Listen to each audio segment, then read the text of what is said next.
Hey RWT family, this is Mike Larkin, and this is the Future Is Now Episode 3. What a week for 205 in NXT, so you know what? Let's just get started and let's roll right into it.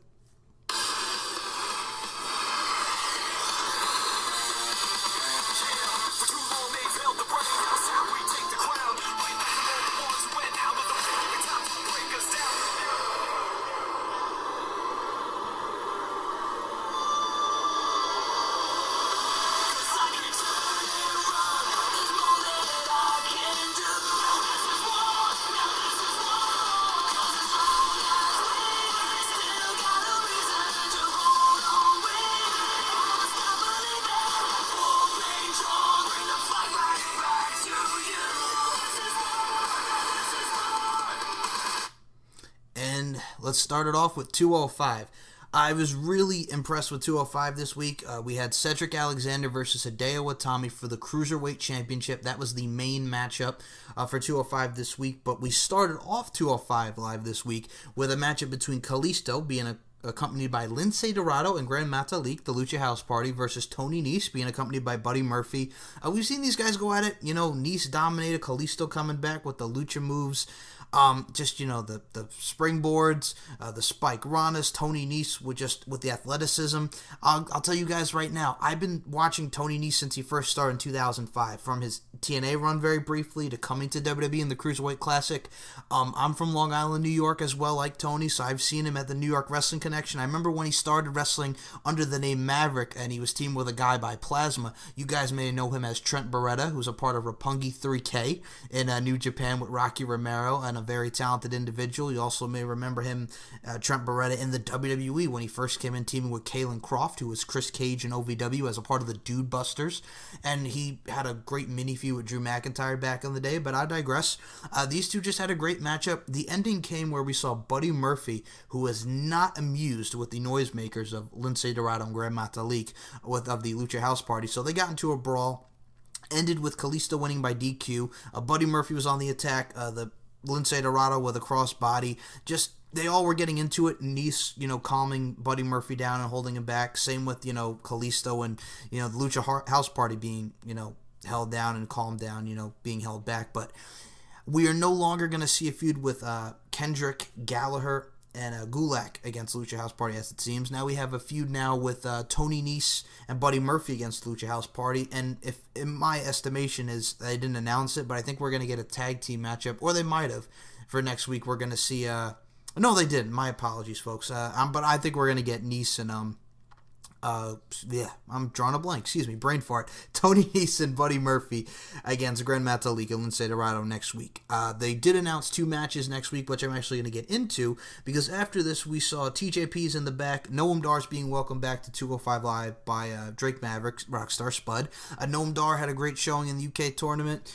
Clean slate for him. We're going to see Noam Dar and Pete Dunne in the future for that UK championship. Noam Dar just talking about coming back. TJP not happy because Noam Dar, as he bragged about, beat him in 30 seconds. TJP wants a rematch, and that is one of the matches that we have next week announced. One of those matches is TJP and a rematch versus Noam Dar. I'm looking forward to it. I've always enjoyed TJP since his run in Impact Wrestling, TNA, whatever you want to call it, and I'm really looking forward to him and Noam Dar. Yes, it was 30 seconds last week, but you give these guys time, they will shine. The next matchup was Lio Rush versus Colin Delaney. Colin Delaney, you may remember from the ECW, the new ECW, the WWE version of ECW, along Tommy Dreamer, and then, he was a face, he was a heel, he was, facing Armando Estrada and a lot of the big guys. He was the resident Mikey Whipwreck at the time, was Colin Delaney, and we saw him not too long ago on SmackDown being crushed by the Bludgeon Brothers. So Colin Delaney is back, and he's fighting Lio Rush. It was a nice showcase. That drop kick to the outside, that springboard drop kick by Lio Rush was amazing, just the quickness, and then he hits him with the frog splash off the top for the 1-2-3. The final hour, just Lio Rush is amazing. I've seen this guy do his thing on the indies. I remember seeing him in Ring of Honor in the Top Prospect tournament. The guy's going to shine. I'm going to tell you right now. I'll mention him when we get to our main event matchup, but that dude's going to be something. That dude is really going to be something. So Lio Rush wins with the frog splash. Tozawa pretty much goes tit for tat with Lio like he did last week. What have you done? You've done nothing. Hey, boy, we could do this. And Lio Rush is like, anytime. And he's like, oh, you want to speak? Here you go. No, I'm just kidding. Here you go. And then he drops the mic. And then Drake Maverick makes the match for next week. Lio Rush goes one-on-one with Akira Tozawa. And I'm looking forward to that as well, because I think both men are great athletes, and those two are really going to shine. The first test for Lio Rush, the man of the hour, the 23-year-old with the gold. He came to collect, as his theme says. So now we have that. Then we get into our main event, which is Hideo Itami and Cedric Alexander for the WWE Cruiserweight Championship. But before this, we had Gulak, Kendrick, and Gallagher saying that they're moving on to better things and they have a close eye on this Cruiserweight Championship matchup.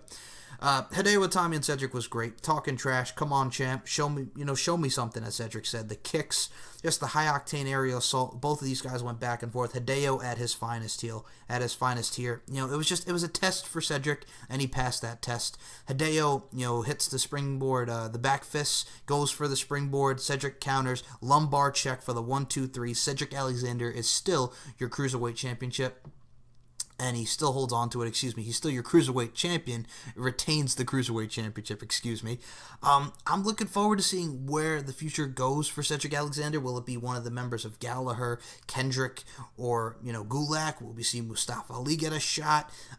I'm telling you right now, and I mentioned it before, and I said this last week on the show, guys, I want to see Cedric Alexander versus Lio Rush. The quickness, the athleticism, I think that's your next matchup for the Cruiserweight Championship. Cedric, Lio Rush, I'm going to bank on it, but we shall see. A great main event and a very solid 205 Live. Now let's get into tonight's edition of NXT.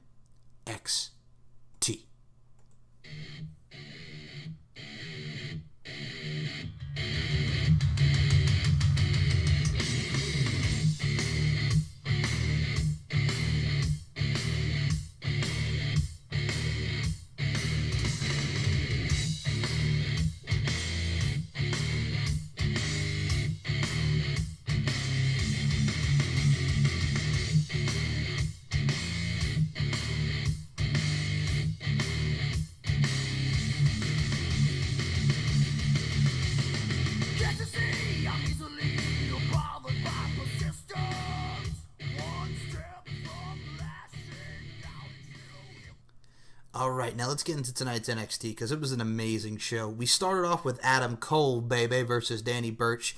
These two just went at it, just the pure grit, and Danny Burch is amazing. Loved him in the UK tournament, and the dude is just great. Singles or in a tag team with Oney Lorcan, and Adam Cole is Adam Cole. Just the ferocity, and just, the whole apparent, you can't beat us, the Undisputed Era. And just Adam Cole just really took it up a notch. Him and Danny Burch killed it. The finish came with Adam Cole hits him with the last shot for the 1-2-3. Like I said, nobody can beat him. The Undisputed Era, it's facts. Just, I loved Adam Cole and I loved Danny Burch in this. Both men showcased themselves very well, and I really did enjoy the match, even though it was non-title. Then we go to the back with Candice LeRae. She did not appreciate what Shayna Baszler had to say, pretty much calling her a sidekick and that she's checking on her husband. So Candice LeRae slaps Shayna Baszler. They get into a brawl, a pull apart. We see Serena Deeb up in there. We see Steve Corino, who's an NXT coach, in there. So it was a nice element. I look forward to seeing Shayna and Candice personally down the line.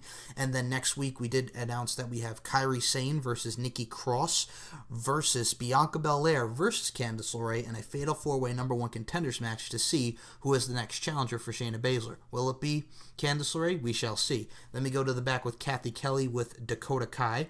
And then Lacey Evans comes back because, she's been talking trash on her on Twitter, saying that she doesn't have class and that Lacey Evans is pretty much going to dominate and get her hands on that women's championship. And then she's going to go through Dakota Kai to get it.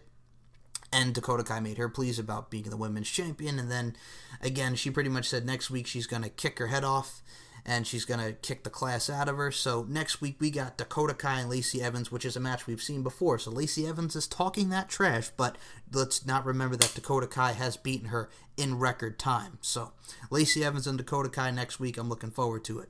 Then we had Kairi Sane versus Vanessa Bourne. Another showcase, 2 women who have been in the Mae Young Classic. I think Vanessa Bourne looked great. That twisting suplex that she added into her arsenal was excellent. The end came where she pretty much bridged her with a sharpshooter type Texas Cloverleaf move, which is the anchor submission maneuver, and Vanessa Bourne taps out. Then Kairi Sane gets on the mic and says, Shayna Baszler, I've beaten you before, and she's coming for that treasure, that is the women's championship. So this was very nice. Then we see Aleister Black in the back, pretty much talking about to Johnny Gargano, let him take care of this, because Johnny Gargano says Tommaso Ciampa can't be NXT champion. You know what? Tommaso Ciampa can't be NXT champion. And just, again, Aleister Black says, let me handle this. I've got this. And then as he's walking, Tommaso Ciampa out of nowhere attacks. Aleister Black gives him the DDT in the background.